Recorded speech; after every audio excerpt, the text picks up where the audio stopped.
Nitai Go Premanande. Jai Om Vishnupad Paramahamsa Parivajikacharya Stotra Shri Srimad Divine Grace Srila A.C. Bhaktivedanta Swami Srila Prabhupada Ki Jai Om Vishnupad Paramahamsa Parivajikacharya Stotra Shri Srimad Divine Grace Srila Bhakti Siddhanta Saraswati Thakur Goswami Maharaj Srila Prabhupada Ki Ananta Kori Vaishnav Vrind Ki Namacharya Srila Haridas Thakur Ki प्रेम से कहो श्री कृष्ण चैतन्य प्रभु नित्यानंद श्री अद्वैत गदाधर शिवासादि गौर भक्त वृंद की श्री राधा कृष्ण गोप गोपीनाथ श्याम कुंड राधा कुंड गिरि गोवर्धन की मथुरा धाम की जगन्नाथपुरी धाम की श्री गंगा माई की यमुना माई की तुलसी देवी की Shri Prabhupada transcendental book distribution की श्री ट्रांसेंडेंटल प्रसारम डिस्ट्रीब्यूशन की Nitai Gaur Premanande. All glories to the assembled devotees. All glories to the assembled devotees. All glories to the assembled devotees. All glories to Shri Guru and Shri Gauranga.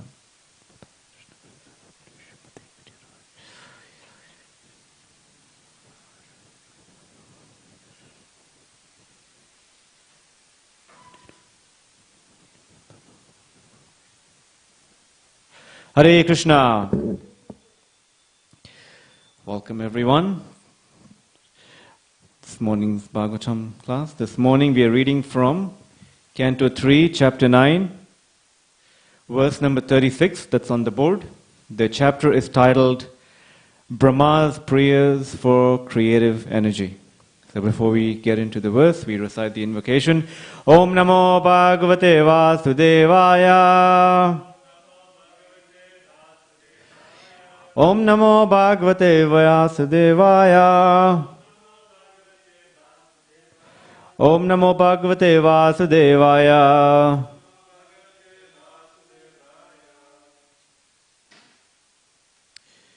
Canto 3, Chapter 9, verse 36.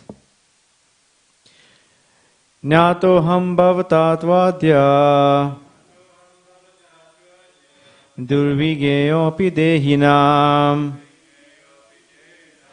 Yan mam tvam manyase yuktam bhutendriya gunatmabhi Nyato ham bhavatattvadya durvigeyo api dehina Yan mam tvam manyase yuktam bhutendriya gunatmabhi Nato ham bhavatattvadya durvigeyo api dehinam Yan mam tvam manyase yuktam bhutendriya gunatmabhi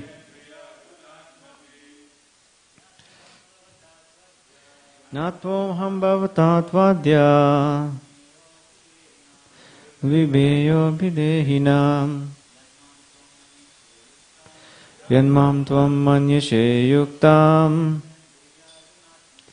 Bhutendriya gunatmabhi Natoham bhavatatodya Durvigyeyo pidehinam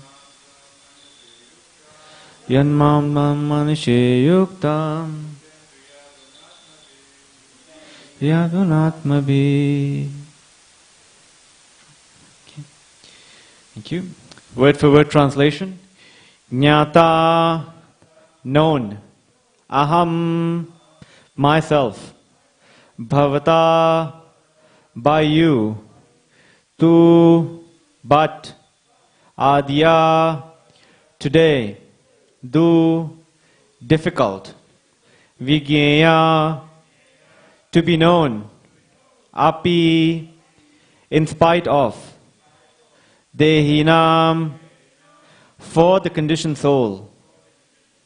Yat, because. Mam, me. Tvam, you.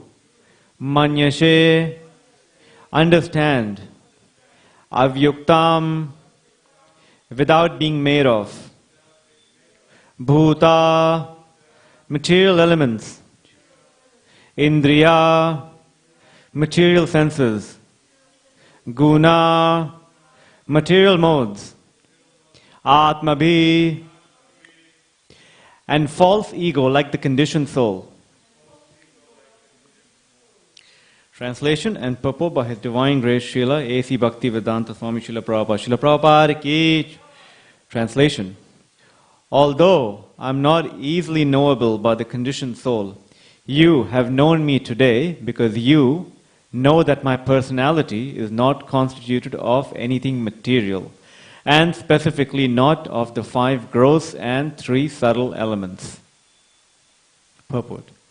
Knowledge of the Supreme Absolute Truth does not necessitate negation of the material manifestation, but understanding of spiritual existence as it is. To think that because material existence is realized in forms, therefore spiritual existence must be formless, is only a negative material conception of spirit. The real spiritual conception is that spiritual form is not material form. Brahma appreciated the eternal form of the Lord in that way, and the personality of Godhead approved of Brahma's spiritual conception. In Bhagavad Gita, the Lord condemned the material conception of Krishna's body, which arises because he is apparently present like a man. The Lord may appear in any of his many spiritual forms, but he is not materially composed, nor has he any difference between body and self. That is the way of conceiving the spiritual form of the Lord. Om Ajnanatimirandhasya Gyananjana Shalakaya Chakshurunmilitam Yena Tasmai Shri Guruve Namaha Shri Chaitanya Manobishtam Sapitam Yena Bhutale Swayam Rupa Kadamayam Dadati Swapadantikam Vandeham Shri Guru Shri Yuta Parakamalam Shri Gurun Vaishnavamscha Shri Rupam Sagrajatam Sahagana Raghunatan Vitam Tam Sajivam Sadvaitam Savadutam Parijana Sahitam Krishna Chaitanya Devam Shri Radha Krishna Padan Sahagana Lalita Shri Vishakan Vitamscha He Krishna Karuna Sindhu Dinabandhu Jagatpate Gopesha Gopika Kanta Radha Kanta Namostute Tapta Kanchana Gaurangi Radhe Vrindavaneshwari Vrishabhanu Shute Devi Pranamami Hari Priye Vancha Kalpa Tirubhascha Kripa Sindhu Bhaevacha Patitanam Pavanebhyo Vaishnavebhyo Namo Namah Jai Shri Krishna Chaitanya Prabhu Nityananda Shri Advaita Gadadhara Shri Vasadi Gaura Bhakta Vrinda Hare Krishna Krishna Krishna Hare Hare Hare Rama Rama Rama Hare Hare Hare Krishna Krishna Krishna Hare Hare Hare Rama Rama Rama Hare Hare Hare Krishna Krishna Krishna Hare Hare Hare Rama Rama Rama Hare Hare.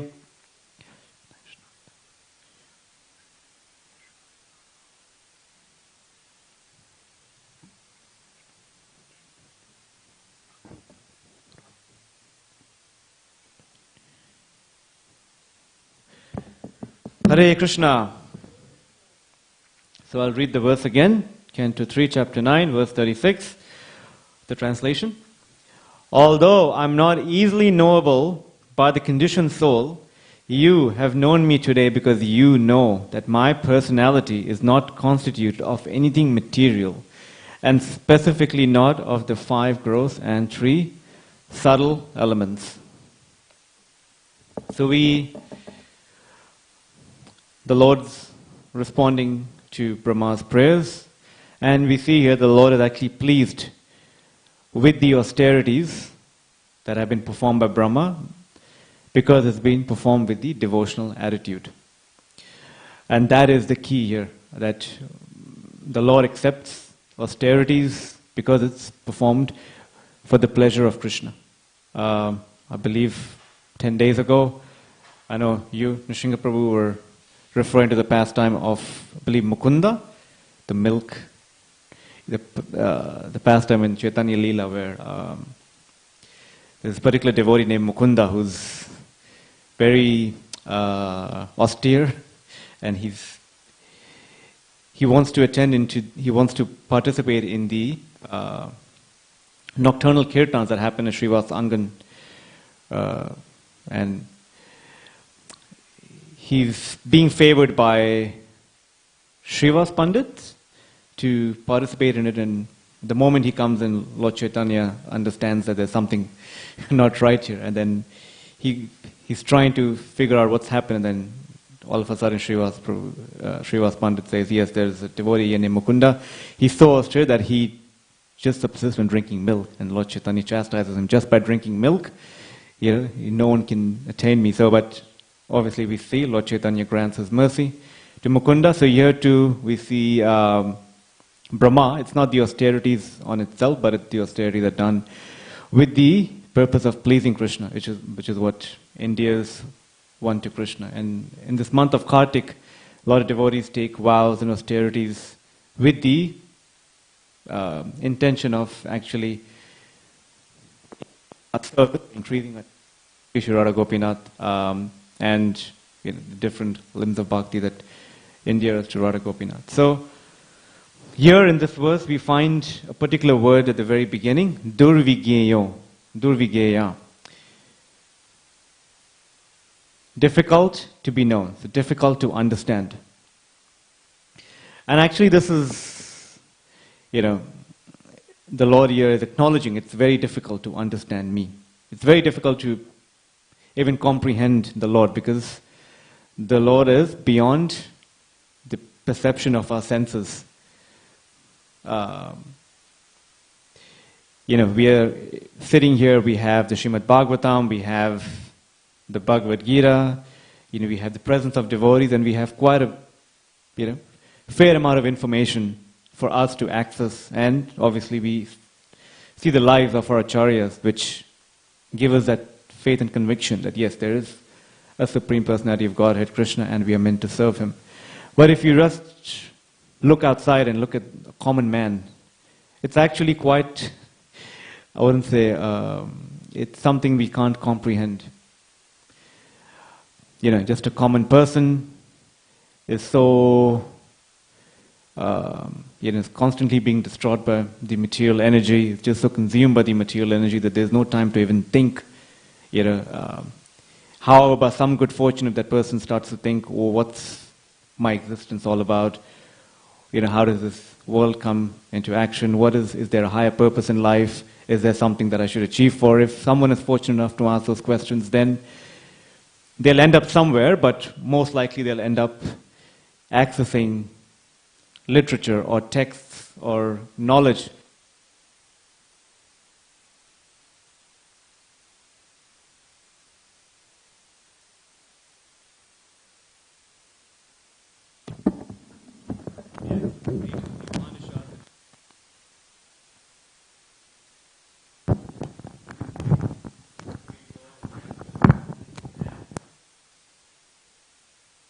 And it makes it very difficult to comprehend. So I was listening to a class by Jayadvaita Swami, and he referred to this Upanishadic text, which has been referenced in the CC, Madhya Leela 12.61, and it is from Katha Upanishad 1.223. Nayam atma pravachanena labhyo na medaya na bahuna shrutena yam eva vrinute tena labhyas tasyas atma vrinute tanum swam. The Supreme Lord is not obtained by expert explanations, by vast intelligence, or even by much hearing. Nor even by much hearing. He is obtained only by one whom He Himself chooses. To such a person, He manifests His own form. So, I just read a bit further in this canto, and obviously the next verse gives the answer. How does one get access to the knowledge? It's the causeless mercy of the Lord, or whom the Lord chooses to reveal himself. Causeless mercy of the Lord follows the causeless mercy of the devotee. So, as we are grateful to our Guru Parampara, Srila Prabhupada, and the devotees who are performing the Herculean task of reaching out and trying to expand this mercy of the Lord, or the understanding of the Lord to every person. So therefore we get, we are fortunate enough to come in touch with such knowledge which helps us appreciate the human purpose of life, and most importantly, what's our constitutional position. So like I said, in the Upanishads, it can be quite a mind-boggling exercise where you see, especially as I was reading the Ishopanishad, the supreme absolute truth, basically the supreme personality of Godhead, how it's best described, who walks and does not walk, far away yet very near. He's within everything and outside of everything. And, he's... So now when you think of these things, in our material conception, we obviously take to logic, because that's how, if we see our forms are made of matter, and matter is temporary, or matter has its limitations, then we quite often just come to the conclusion that means everything in the absolute sense. So if there's something higher than this, then it has to be beyond this. So, just by applying the logic of neti neti, not this, not this, not this. So if we say, what does a swan look like? Okay, a swan doesn't look like a crow, doesn't look like a donkey, doesn't look like a dog, we'll go through millions and millions of years just coming up what a swan doesn't look like. But we'll never be able to understand what a swan looks like unless we come in touch with a swan. So it's a very,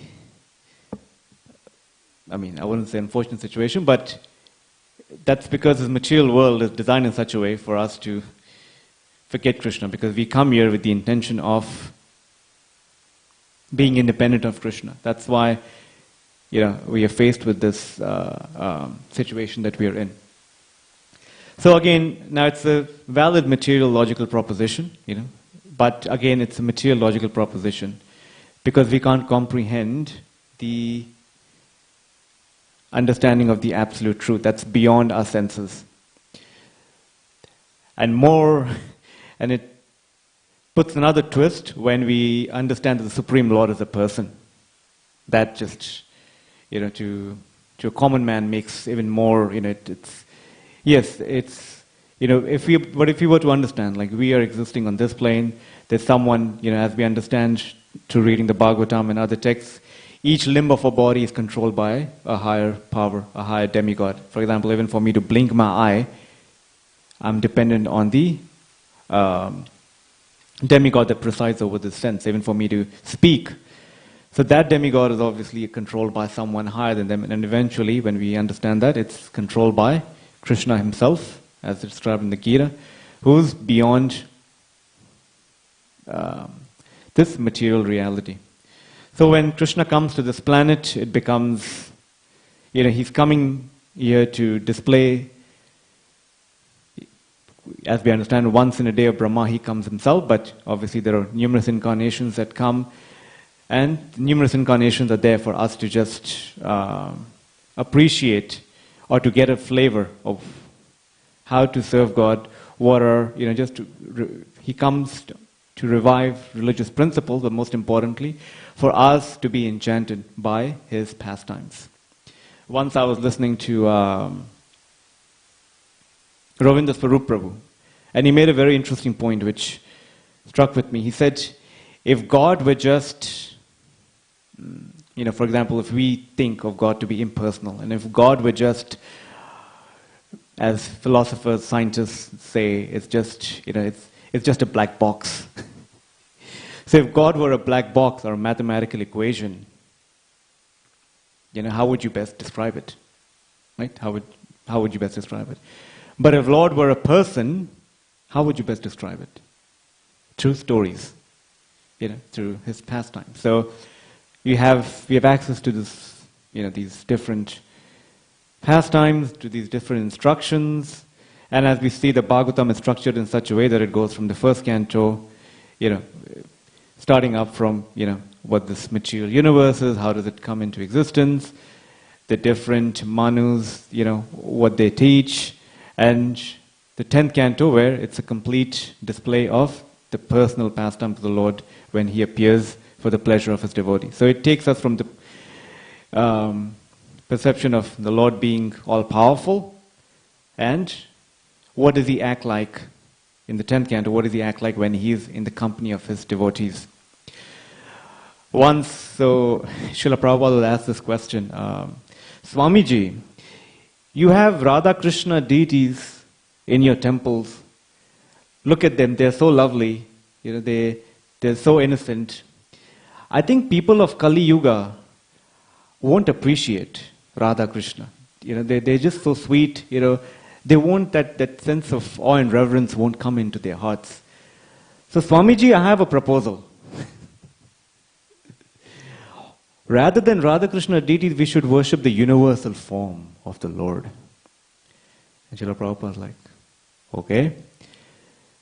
If you worship the universal form of the Lord, how will you dress Him? What will you feed Him? He'll eat everything. So the Lord comes to us in the Archa Vigraha form for us to reciprocate our loving relationship. They're there for us to reciprocate loving exchanges with the devotees. So, like I said, the universal form is there to invoke awe and reverence or fear in our hearts, because in this world, if you see, everyone is motivated by fear. Everyone is going around just because they're motivated by fear. I'm going to work because I fear I won't have the security for me to provide for my family, and so everything in this material world is running on the understanding of fear, and obviously it goes up to reverence. But Krishna comes and wants to reciprocate with us on the platform of pure love. And that is the perfection of, you can say, on the absolute platform. Because we are all, if you look at us, if you look at living entities, everyone is wanting to be, there are just two things that drive us in our life. That is to love and be loved. Love is the ultimate reality. So now when Krishna comes as a person, obviously here in the verse, you can see in the purport, in Bhagavad Gita the Lord condemned the material conception of Krishna's body, which arises because He is apparently present like a man. So there's a verse in the Gita that calls for this, that is 9.11. Avajananti mam mudha manusham tanamashritam param bhavam ajananto mama bhuta maheshwaram. Fools deride me when I descend in the human form. They do not know my transcendental nature as the supreme Lord of all that be. So again, when Krishna appears in Vrindavan, He's enchanting the residents of Vrindavan, and when we hear it, it can be a bit bewildering, because and in fact, we are in this month of Kartik, so I just thought of maybe sharing something just to highlight the importance and the sweetness of the Lord's pastimes in Vrindavan. As we understand, this pastime of Damodar happens, it's described in chapter 9 of the 10th canto. Prior to chapter 9 is chapter 8 of the 10th canto, which is vision of the universal form. And in that, when we see that how Krishna first shows the universal form to Mother Yashoda, and Mother Yashoda is filled with fear and reverence, and she starts offering prayers, and then Krishna, and then the purpose described that it's taking us, because if we were to just jump straight away to the Damodar pastime, we'll think, we wouldn't understand, we wouldn't be able to fully appreciate the sweetness of Krishna's pastime, because we were just equated on a very mundane level. But the universal form is there just prior to that, just for us to understand who is actually performing these pastimes. And look at the greatness of the Supreme Lord, that he comes under the control of his devotees. I was reading in the Brihad Bhagavatam that when Krishna comes to Vrindavan and he's enchanting the residents of Vrindavan, it is not that the residents of Vrindavan are bewildered by his charm, his sweetness, but actually Krishna is bewildered by the love of the residents of Vrindavan. So much so that it's described, Narada Muni is telling to Gopakumar, and actually this is described in Canto 10, Chapter 37, if you read verses, I believe 12, 13, that Narada Muni goes to Vrindavan after Krishna has killed the Keshi demon and tells him, "My Lord, you have appeared here to kill powerful demoniac rulers." And in his own clever and very conspicuous ways, he's trying to persuade the Lord. He's trying to remind him, remember what you came here for. And Krishna is like, oh yeah, now I remember what I'm here for. And obviously, as we understand, Akrura comes and takes the Lord to Mathura, or for the mission that he's here for. So the Lord is enchanted by the residents of Vrindavan. And that for us is, the Lord coming in under the control of the love of his devotees. And that's what we see in this pastime of Damodar. Just for us to understand how the Lord is controlled by love, just love that his devotees have for him. It is said that every day in Vrindavan, the Lord and the associates, the Gopas, they go out to graze in the forest with the cows, and while they're there, they have many sporting pastimes, they play different games, and they have fun, like boys do, when they're at that age. So, every day they play different games, and one of the games is where they actually wrestle. There's a wrestling game. So now the condition is that whoever loses the game, whoever loses the fight, will have to carry the opponent on their backs and bring them back to Vrindavan. So, as it happens every day, there are wrestling pastimes, and in those pastimes, Krishna loses quite often to Sridhama. Loses to Sridhama, and he picks up Sridhama and brings back to Vrindavan. This happens on a regular basis. And again, the Lord derives, it's pleasure to the Lord to be defeated. And this is what this is what Krishna is eagerly looking forward to in reciprocation with devotee. He loves to be defeated. So, Sridham defeats Krishna, and this happens daily. Now, interestingly, when Krishna and Balaram go to Mathura to fight Kamsa, and in their process of that, they are fighting, prior to fighting with Kamsa, they fight these wrestlers, Chanura, Mustika, they're huge. I mean, the Bhagavatam describes in more detail, but they're huge, and these are just 5 to 7 year old boys, and they're fighting with these, wrestlers, and they're just tearing them apart. And when Kamsa sees it, he's like, okay, now I need to get into action. So he challenges Krishna, come, let's have a fight. And Krishna just goes up there, and obviously, in one blow, he just knocks the life out of Kamsa, and Kamsa is there laying dead. And as this happens, the Gopas come from somewhere, or they're already there. I can't remember that detail, and Sridhama is one of them, and he's like, what's this commotion all about? And he goes through and he's like, oh, what just happened? And they're like, oh, Krishna just killed Kamsa. Sridhama was like, what? Krishna killed Kamsa? That boy on the stage killed Kamsa? He's like, yes.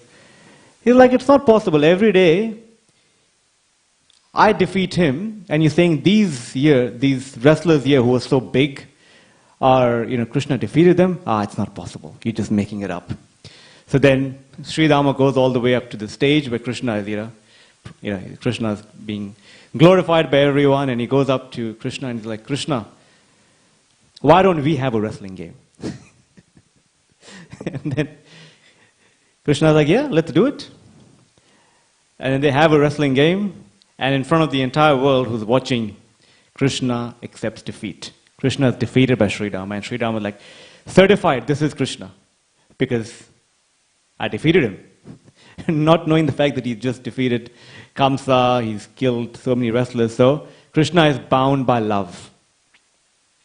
So we see this in this Damodar pastime, that how Mother Yashoda, we won't get into the pastime, but just some details that are taken from there to help us better appreciate the sweetness of Krishna. Krishna is being fed by Mother Yashoda, and the Acharyas describe how amazing it is. And just prior to that, in the 10th canto, if you read chapter 9, there is, just prior to the pastime unfolding, there is the description. That Supreme Lord, who has no beginning or end, who is beyond time, who is beyond the perception of senses, to whom the material mode, I'm just paraphrasing some of it, but you can refer to that verse. How amazing is that this Supreme Personality of Godhead is being bound by Mother Yashoda. And if you just see that pastime there, Krishna is hungry or he's calling out to Mother Yashoda to drink her breast milk. Just prior to this pastime of Damodar, or if you look at it, what has Krishna done? He has killed Sakatasura, the cart demon, and Putana. And it said that how wonderful is it that Krishna killing the cart demon, or Sakatasura, something it was such a heavy cart, and Krishna was just a mere infant, just crawling at that time. How amazing is that Krishna killing this demon on the cart that's so heavy that needs 50 to 60 men, or whatever it is, to pull the cart, is crying, how amazing is that a person who has such power is actually crying for his mother's milk. How amazing is it that this personality who's residing on the milk ocean, who's drinking, he has access to all of that, is now crying for his mother's breast milk. So, just understanding the greatness of Krishna prior to this will help us understand the sweetness of Krishna. So, Mother Yashoda feeds, her milk, and there, following that, you see Krishna being satisfied. And in this pastime, we understand that Krishna getting angry, that means the Lord coming under the modes. One who's beyond the modes is actually coming under the modes. How is that happening? So when we read pastimes such as these, and if we don't have that complete understanding of who the Lord is and what's His ultimate purpose, which is to be defeated by the love of His devotees, we would also follow in that sort of just understanding, these are just, mundane pastimes, and these, it's just, it's sweet, but we won't fully appreciate it, because our understanding or our conception of Krishna is just merely limited to just having that human form, but not understanding that human form is completely transcendental. There's no difference between his body and his self. So, in this pastime of Brihad Bhagavatam, Brihad Bhagavatam describes that how amazing is that this personality, who's so powerful, is crying for his mother's milk. And there's so many other pastimes that will happen in Vrindavan, but especially in this pastime of Damodar. Now, Mother Yashoda is trying to bind Krishna, and then again, as we read in the first verse of Damodar Ashtakam, that every morning Mother Yashoda ties a belt, as Krishna is going out to the forest to graze. He's being dressed, and one of the things that she puts around him is a belt. And how amazing it is that now she's trying to bind him and she can't bind him. That same Krishna whom she ties a belt every morning, the ropes that she's trying to bind him with is insufficient. It's 2 fingers too short. Obviously there's an explanation to that. There's a reason for that. The 2 fingers represent our endeavor and Krishna's mercy. So Krishna can be known only by his causeless mercy, or as we said earlier, causeless mercy of the devotee. Now, what Krishna looks for in our attempt to know Him or in our attempt to serve Him is that determination. And that's, if you see in this Damodar pastime, that's beautifully been described, how Mother Yashoda is persevering so hard to tie him. And obviously she's being fatigued because there's perspiration. And it's described by the acharyas, even those beads, even those perspiration, even the sweat that's coming out, that's dropping from her body is actually our personalities. And how do we understand everything in the spiritual world is a person? It's just inconceivable to our senses. So Krishna looks at that, he looked, he obviously, he's overcome. Krishna, if you read the verse in the 10th canto in the Damodar Leela, it describes Swabandhanam. Krishna bound himself by, he's bound by his own, by the love that his devotees have for him. There's nothing that can bind Krishna except for the love that the devotees have for him. So Mother Yashoda is perspiring. She's, really trying her best. She's asked for the ropes from the entire village to come and bind Krishna, but that's of no avail.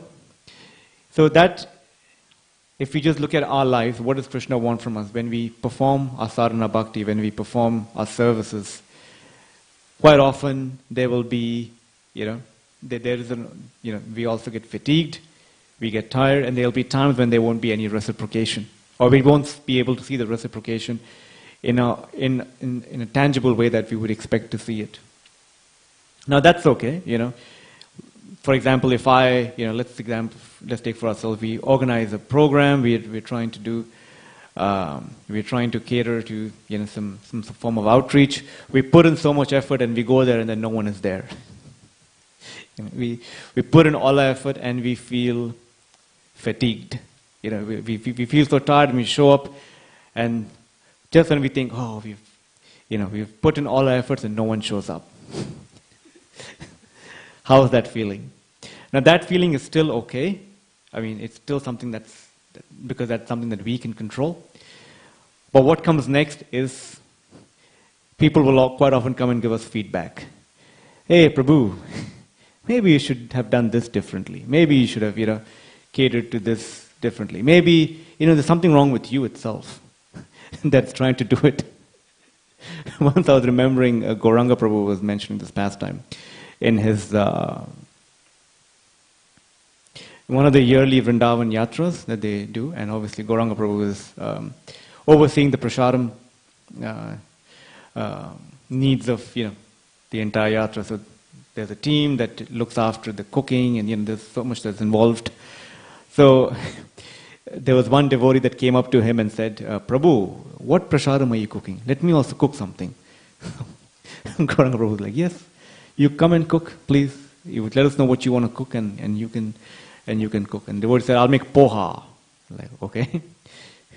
Here you go, here are all the ingredients, make poha. So he said, this devotee made poha, and it turned out to be the poha was so hard that it couldn't even be chewed. So one devotee just had this poha, it's basically flat rice. So he had this poha and Gauranga Prabhu knew immediately now he's in trouble because the poha didn't come out as expected. So he's trying to escape through the back door. All of a sudden a devotee catches him and he's like, hey Prabhu, what was that? Poha? He's like, yes, I think so. He's like, Prabhu, that poha was such that even my gums started bleeding. Like it was so hard, my entire jaws are just hurting. And Gauranga Prabhu was like, okay. Well, no one told you it's not poha, it's actually cornflakes. You're meant to have it with herbal tea, that'll soften it. Oh Prabhu, you didn't tell anyone. He's like, you didn't ask? No. And Gauranga Prabhu just escaped from that scene without being caught by anyone. So similarly, I mean, that's just a humorous twist to things. But in our services, like Mother Yashoda is being approached by all the gopis that actually Krishna is not destined to be bound. You're trying so hard, Mother Yashoda, Krishna is just not, it's just, he's not fortunate enough to be bound, if I'm remembering it right. And Mother Yashoda is unwavering in her attempts to bind Krishna. So when Krishna sees that we are consistent in our determination, when we're able to tolerate everything that comes to us, then Krishna's heart, obviously. He's the most magnanimous, the most compassionate, is bound by our love. And that's what Krishna is actually after. And it's, again, like I said, Krishna is bound by the love of his devotees, and that is the ultimate feature of, the spiritual world, where everything is a person, and each one of us, or each one of them, each living entity, there has a unique and personal relationship with Krishna. So I'll end on that note. If anyone has any questions or comments, we can. Yep, thank you.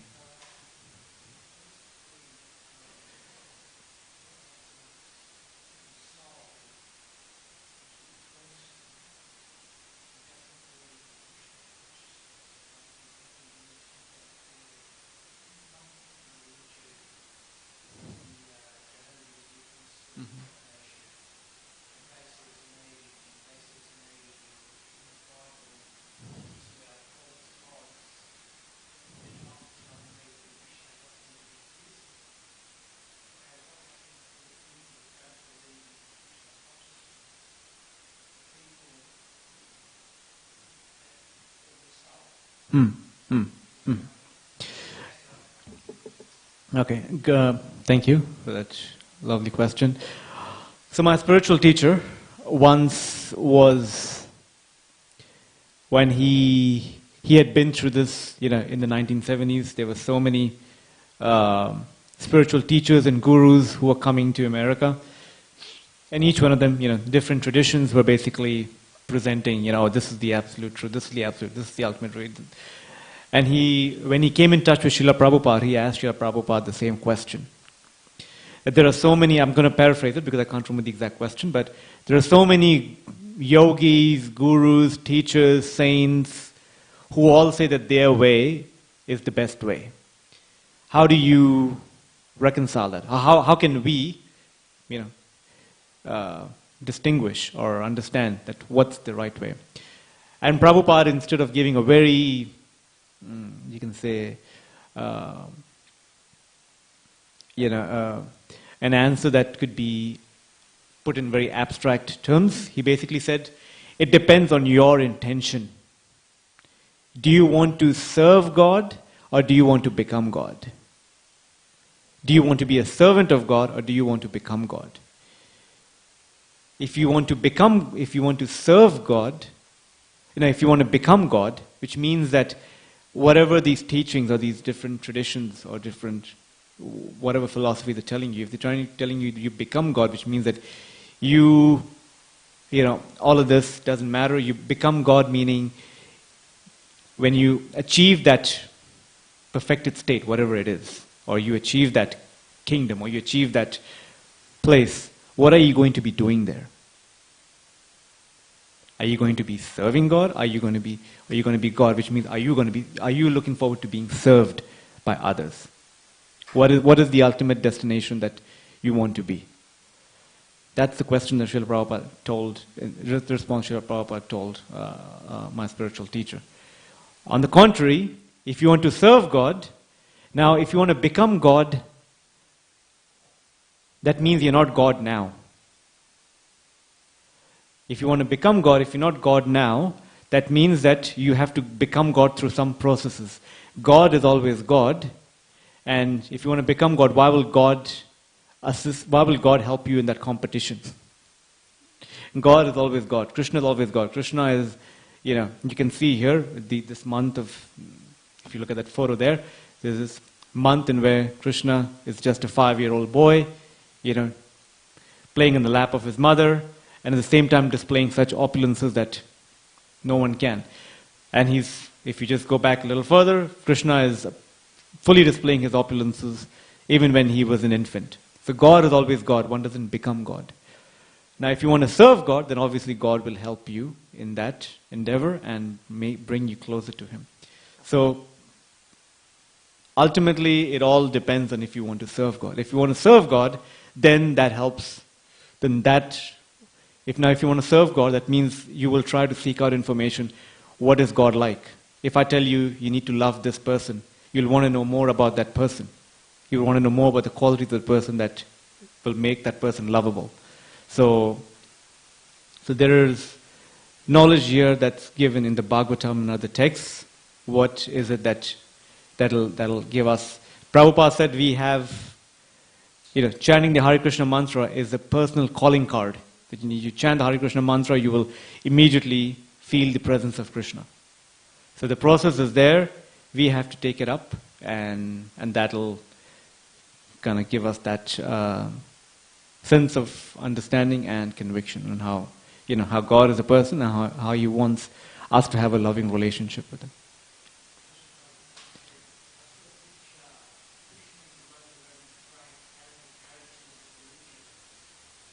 Krishna is? Yep. Yep.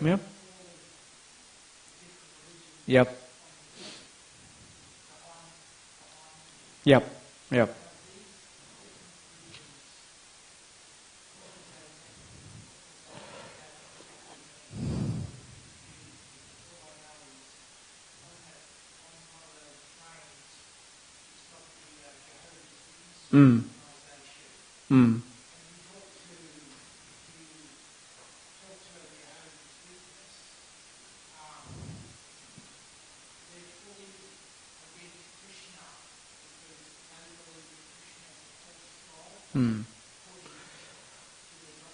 Mm.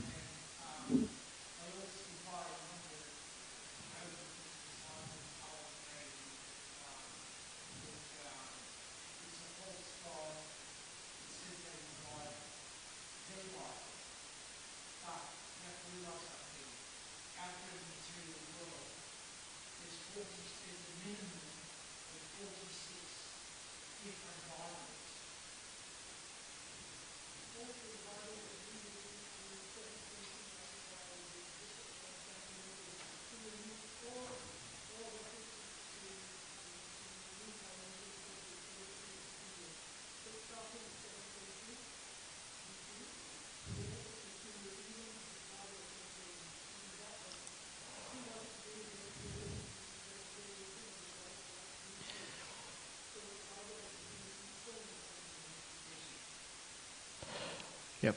So, mm.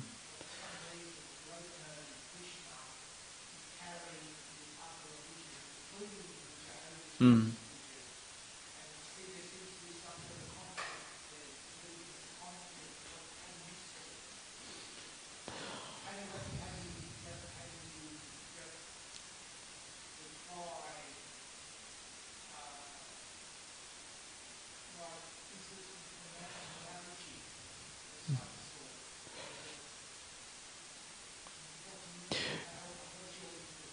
So there are different religions in the world, right?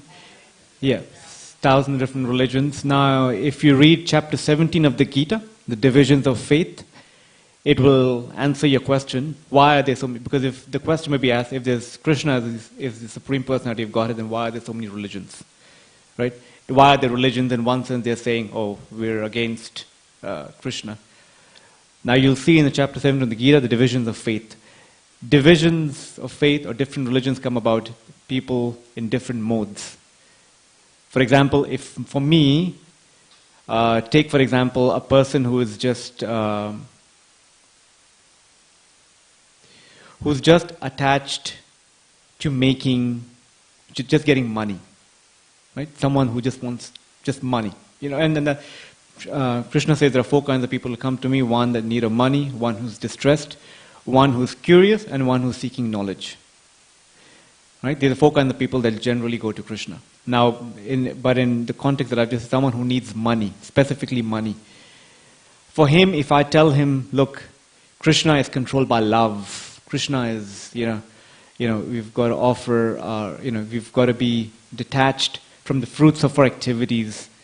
We need to give up a material conception of life. That person would be like, what are you talking about? I just need money. So now for these kind of people, there are different methods, there are different processes in the Bhakti Yoga texts, that you can access, that actually cater to that person's needs. So there are different. Krishna, obviously, he's the super soul in everyone's heart, and Krishna being, he's giving people different options. Now remember, everyone comes to this world because they want to forget Krishna. So the fact that we're sitting in this material world means that we are envious of Krishna. So everyone has that envy against Krishna being the supreme enjoyer. But when we come in touch with devotees, when we come in touch with bhakti yoga practitioners, when we come in touch with such a pure personality, Srila Prabhupada, we understand that revives our nature, which is to love God.